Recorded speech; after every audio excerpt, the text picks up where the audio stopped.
Ah, the sweet sound of pads popping. That's always a fun day. The first full pads practice for the Jaguars Wednesday at the Florida Blue practice field. And welcome to Inside the Jaguars, presented by FanDuel. JP Shadrick with you. We'll get to the first day in full pads coming up. But for the offense today, 2-minute and red zone work. And the 2-minute especially is in quarterback Blake Bortles' wheelhouse. He looked good there at times last season. Overall in this camp, he's looked pretty sharp a few days in. Gus Bradley said earlier that he can tell he put in that work in the offseason. And for number 5, what a difference a year makes.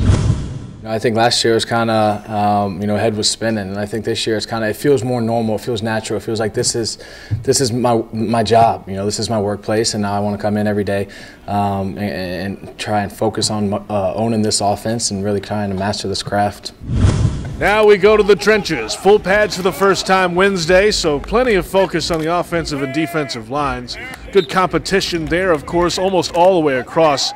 And for the big guys, it's always a different feel when the full pads go on.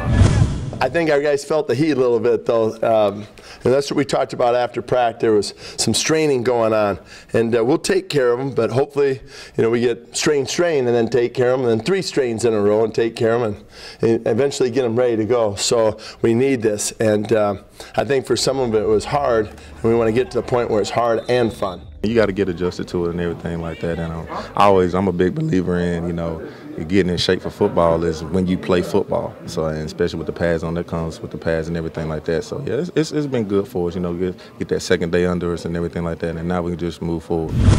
Some notes from Wednesday. Wide receiver Marquise Lee left practice with a hamstring strain. Gus Bradley said it's nothing major, but they'll monitor him off to the side as they move forward. The Bowenko-Wisniewski battle continues at center, and Bradley said they'd rather have a decision earlier than later to get that group to work together. And Leo defensive end Chris Smith had an excellent day in one-on-one work against the offensive line. He's getting a lot of good reps with Chris Clemens off to the side. We welcome in Jaguars.com senior writer John Oehser. Let's start with Marquise Lee. Yep. Here we go again, huh? Well, and it's important not to make too much of it. I mean, this is one practice. It appears he pulled a hammy running a route. So, yes, it's the same story. It's the same story we saw in his first off season here. He had a knee this off season, and he missed 3 games with a hamstring last year. At the same time, it is one. If it's not an extended thing, it's not a big deal. And he had looked very good in the first few practices. So let's not completely turn this into, oh no, here we go again. At the same time, it appears this is going to be a topic until he stays on the field long enough for it not to be a topic. We mentioned the center battle earlier. That thing's heating up now with full pads on.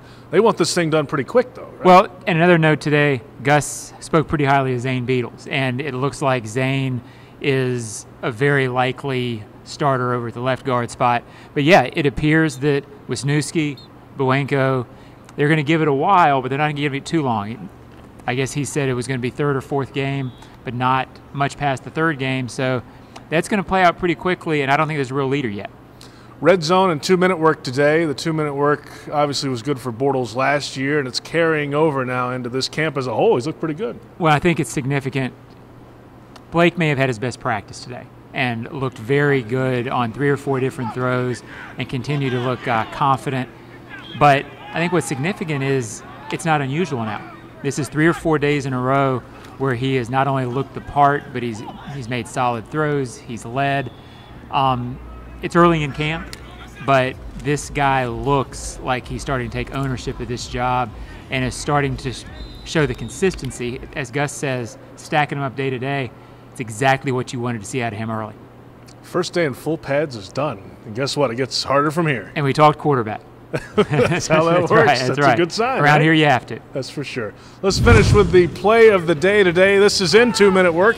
Blake Bortles, a long pass to Allen Hurns, and the second-year receiver with a nice catch. Nice throw and a great catch for the duo. More highlights coming up on Jaguars.com. The Jags are back on the practice field Thursday at 9:55 a.m. We'll have all the post-practice coverage right here on Jaguars.com. That's it for today on Inside the Jaguars, presented by FanDuel.